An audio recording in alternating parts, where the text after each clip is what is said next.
résistante face à la carie dentaire. D'accord. Maintenant, donc, il y a ces personnes-là qui se brossent matin, midi et soir. Mais jusque-là, ça ne va pas. En ce moment, qu'est-ce qu'on fait? C'est comme c'est chronique. Oui, justement. C'est pour ça qu'il faut consulter parce qu'il peut avoir des prédispositions familiales à la carie dentaire, mais également d'autres facteurs qui ne peuvent être identifiés que lors d'une consultation dentaire. D'accord. D'accord, docteur. Dites-nous, d'où provient la mauvaise haleine?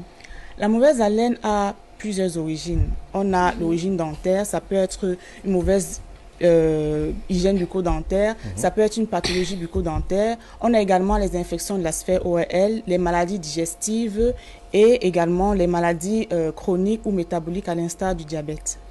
Pour nous qui ne comprenons pas, l'aspect ORL, c'est quoi, docteur? La sphère ORL, c'est oro-rhino-laryngologie, tout ce qui concerne la gorge, le nez et les oreilles. Tout ça, c'est l'anatomie, Bernard, c'est l'anatomie.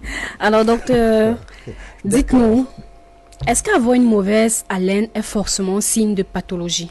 Non, pas toujours. Déjà, il faut savoir que la mauvaise haleine, qui est encore appelée halitose, peut être psychologique, c'est-à-dire il y a des personnes qui n'ont pas forcément une mauvaise haleine, mais qui se disent qu'ils ont une mauvaise haleine.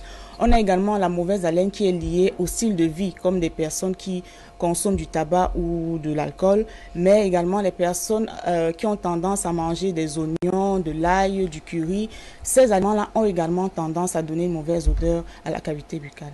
D'accord. Qu'est-ce qui peut affecter de manière générale notre dentition? De façon générale, on a des affections bucco-dentaires liées à la plaque dentaire. Par exemple, la carie dentaire, les maladies parodontales ou bien les maladies des gencives. Mais on peut également avoir les affections bucco-dentaires qui ne sont pas liées à la plaque dentaire, à l'instar des usures dentaires.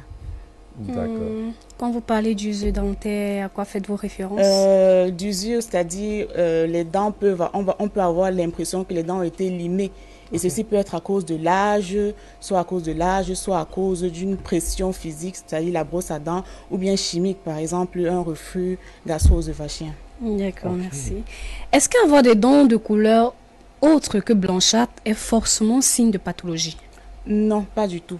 Déjà, il faut savoir que la couleur des dents, c'est comme la couleur de la peau. Ça varie en fonction de chaque individu. Vous allez remarquer que les personnes qui ont une couleur de peau un peu plus claire ont des dents moins blanches que les personnes qui ont une couleur de peau un peu plus foncée. D'accord, docteur. Quelles sont les astuces naturelles accessibles à tous pour avoir une haleine fraîche au quotidien?